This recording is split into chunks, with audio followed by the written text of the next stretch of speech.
Initially, I just wanted to know every fucking surgeon out there, and who was the best, and who was getting, you know, who was doing what, and at that time I was very, very interested in functionality. She didn't really discuss it very much with me. It was all of a sudden, oh, I've got the plane reservations, I'm going. I said, you're what? You've decided? You didn't even talk, you know. That was kind of a surprise to me because I didn't expect it coming this soon, you know.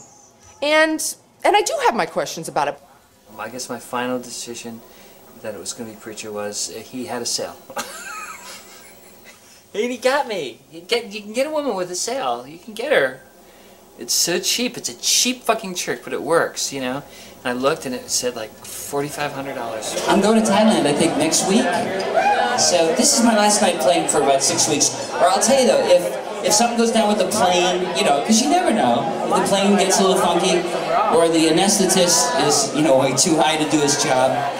I just want to say that I had a real fun time playing with you guys. I really did. Do I see a time when transition will not be primary in my life? No. Unfortunately, I don't.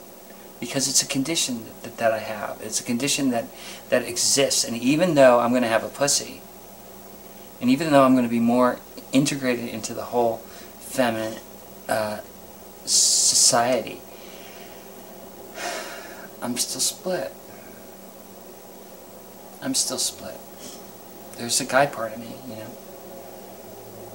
And he'll always be there. I don't think he's going anywhere.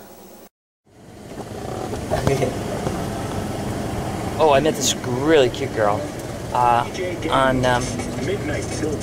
the flight, we sat next to each other. It was really, she was sweet. She's an environmental worker, works for the government, U.S. government, and you know, and they're dealing all kinds of stuff. And she didn't read me. Really? Yeah. Did you tell her eventually? Yeah, finally. She says, yeah, so what are you going to Thailand for? I'm like, operation. She goes, oh, what's wrong? I said, oh, it's just sex reassignment. She's like, what? Really? I was like, thanks. Yeah, because girls see the girl. You know? Girls see the female, and sometimes guys see the guys. But and I've been passing pretty well lately. I decided against Phuket because the one problem that the surgeon had, that was a horrible problem, and he said he didn't know what went wrong. What was the problem? Oh God, I can't remember now, but it was a real screw up with her surgery, and she didn't heal properly, and she had to end up going to like 4 doctors in the States, and it was just this terrible thing. And I figured, well, wait a minute, you know, just because I want to go to the fucking beach, you know, you should never choose a surgeon by deciding that you want to go to the beach, you know what I mean? So I said goodbye to Phuket and said, let's do Bangkok.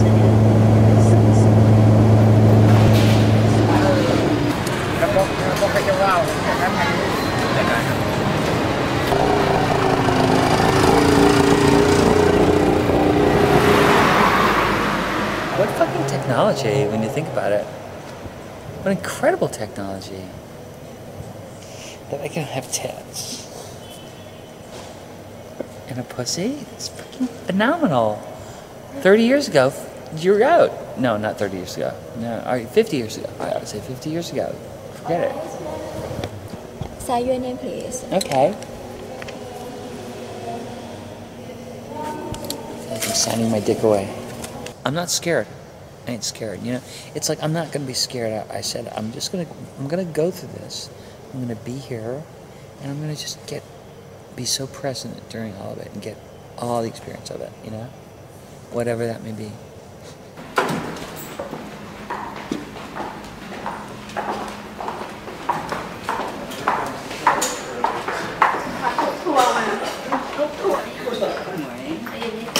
Yes, I am.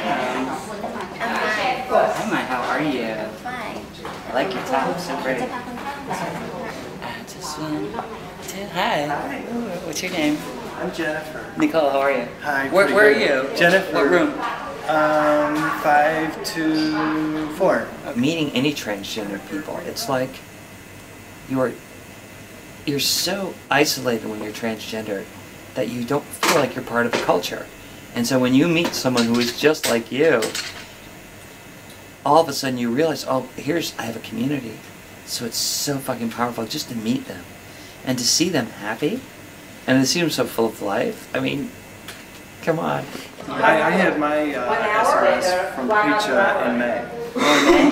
How you doing now? So this is what somebody I had said, May, and 8 I months? had a very strong brow ridge, and I had it all removed in May. And then this time I had my nose work done, and I had a chin implant, and some other things. Some more work on the eyes, eyelid, forehead lid. It's working. What do you haven't done? I'm getting my rocket turned into a pocket. Okay.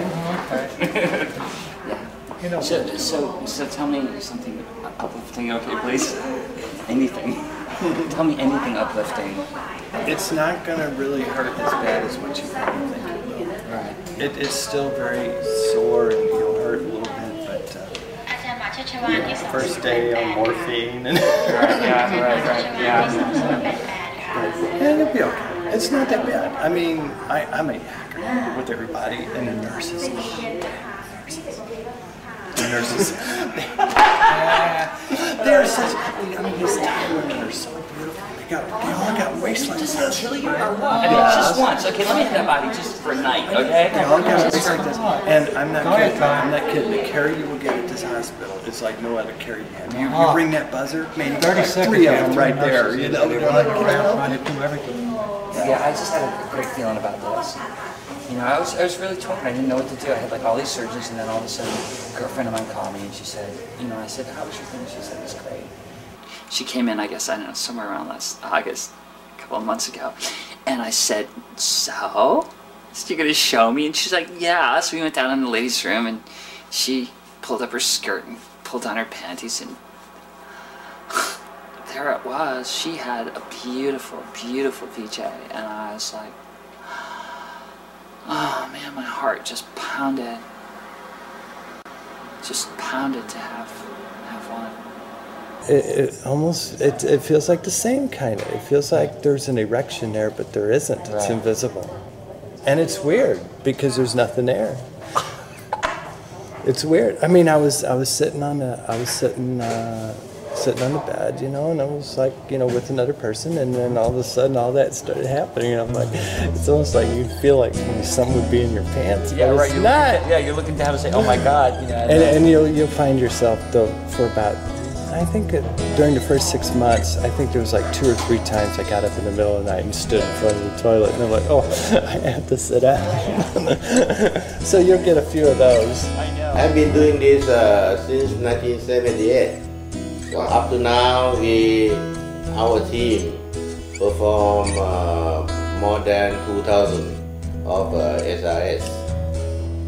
We make the space between the anus, the rectum, and the urethra. We go all the way behind the prostate. Okay, so that stimulates the prostate. Yeah, that's when you right. have sex, right? When you have sex, if you have the anal sex, Right. you stimulate, yeah. Right, but if you have regular, See? And now you can directly. Directly, yeah, way better. And also, if you compare to the banana, okay, you peel off the skin of the banana, keep the skin, okay.